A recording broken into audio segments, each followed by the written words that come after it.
Hi, I'm from Pluribus Networks, and we're a networking trailblazer. Pluribus started around 4.5 years ago in Silicon Valley, and we're funded by some of the top-tier VCs. For a small company, we're pretty good. We've deployed in over 25 countries globally. Now, when the founders set out to start Pluribus, they wanted to solve a larger problem than just building a switch operating system or building another SDN controller. What they invented was the world's first bare metal network hypervisor. And the intent is to create change within networking in the same way that VMware created change for compute over a decade ago.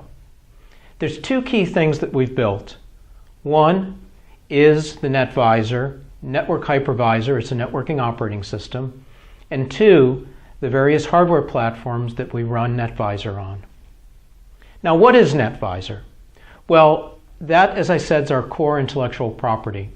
It's the world's first bare metal network hypervisor that spans the entire network, creates virtualization, creates a platform on which you can run any one of a number of applications, and also gives you visibility for the first time. You can see everything that's happening across your network infrastructure.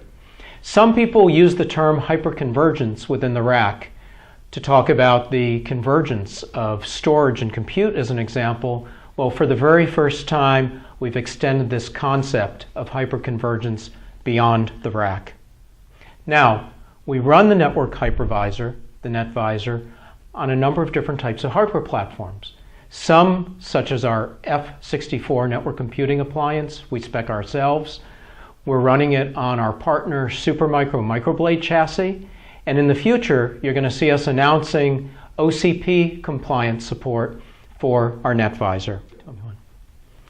So how does our NetVisor different from traditional approaches? Well, for the past 20 years, people have configured routers and switches box by box via the CLI. This results in additional management overhead, and this results in opportunity for error. What we've done for the first time is created a cluster, a fabric cluster between our server switches. This gives you the ability to troubleshoot system-wide.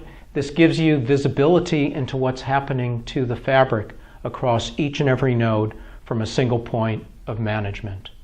Now, one of the important things we can do is interoperate with existing L2 and L3 environments. If you look at a traditional architecture, we have the spine and we have the top of racks or the leaf nodes, and there's a number of different layer 2 and layer 3 protocols that are in place. And one of the issues is some of the new SDN upstarts force enterprises to redesign their network infrastructures.